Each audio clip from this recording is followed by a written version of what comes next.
America Treso Nangi, Kana Letun Sojungi, Chiluni Don Jutulu, Kana Nalia, Droimi Totangi, Neta Chidu to Chimbe, Yindu Chutumba Nanshin, Chinda Jungi Betsi, Duni Mute, and Niship Jina Sundi Kablia, Chang America, Guzab Tunju, Kongo Pemba Simrila, Nyamchuna, Yore, Kongo Pemba Simrila, any Sishun Sabe, any Kiana Nalia, Tang Habar to Penalia, Droimi Totan Zime Tore, Tang the Tang Shimbegi, Nathan Tolia, Shuk Chesty, Sungu, Dedan Choso, and Sinzin Choki, Sinzin, Tamdun Chumbe, Sinzin Sabe, when a general conscam Chumbucho, Jende Shuguve, Nathan Da, any ya.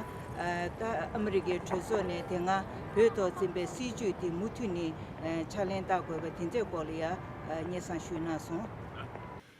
American presidents have done in the past. His Holiness Dalai Lama and the Tibetan people are very concerned about the well-being of the Nobel laureate, Liu Xiaobo, and demand his immediate release from incarceration. As I present the case of Tibet before you, we Tibetans stand with our Chinese, Uyghur, Falun Gong friends who are represented here, and also our Southern Mongolian friends who are unfortunately not represented here. We all suffer the same fate under the repressive communist government of People's Republic of China. While completely endorsing the findings and recommendations of the 2016 annual report of the Congressional Executive Committee on China, I wish to briefly touch upon the following points. Number one, religious freedom. Having to seek atheist government's approval for recognition of reincarnated lamas is the ultimate political tool to undermine existing Buddhist practices, just as the case of the Chinese appointed Panchen Lama. And even though the present Dalai Lama has not been included in the list of so-called living Buddhas, the communist government wants to be responsible for the reincarnation of the 14th Dalai Lama. And they said it is an important issue concerning sovereignty and security of the nation. There are many cases, but the ongoing destruction of the Larungar, the biggest center of Buddhist learning, not only for Tibetans, but also to scores of Chinese, and repatriation of thousands of monks and nuns from the center, forced to pledge never ever to return, is a case in point as to how China views religious freedom in Tibet. And freedom of movement, apart from the enormous restrictions on Tibetans to move from one part of Tibet to another, particularly into and out of Tibet Autonomous Region, Tibetans face tightening control to travel abroad.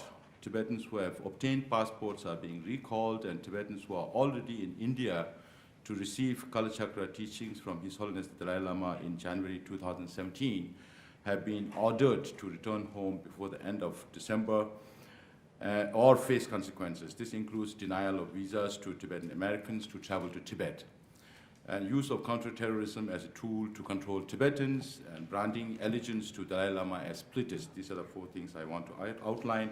And the diplomatic and political actions that have worked in the past is, number one, presidential meeting with His Holiness the Dalai Lama.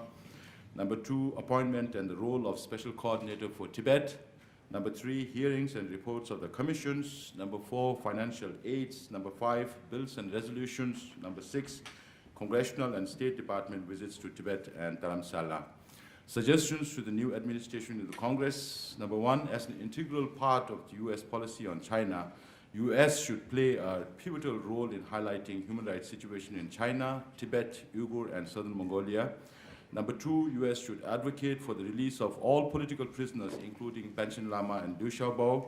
Number three, the new administration should implement US Tibet Policy Act 2002, including early appointment of a senior-level State Department Special Coordinator for Tibet. Number four, the administration should impress on China the need to establish US consulate in Lhasa. Number five, preserve and increase economic, educational, and humanitarian funding for Tibet, including radio broadcasts. Number six, the incoming president should meet with His Holiness Dalai Lama at the earliest opportunity in keeping with precedents. Number seven, the administration should monitor misuse of counterterrorism in Tibet.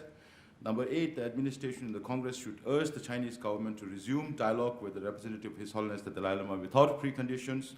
Number nine, the administration and the Congress should emphasize to the Chinese leaders the need to teach in Tibetan language, Number 10, the administration and the Congress should raise discriminatory policies of the PRC towards Tibetans in matters relating to religious freedom and freedom of movement.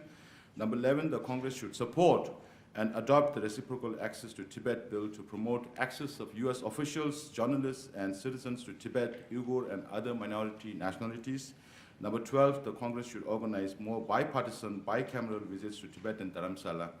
Thank you, Chairman Representative Chris Smith and Co-Chair Senator Marco Rubio for the opportunity. Mr. Speaker, thank you so very much for your testimony and for your very specific recommendations, because all of this will be given to the next administration. So thank you.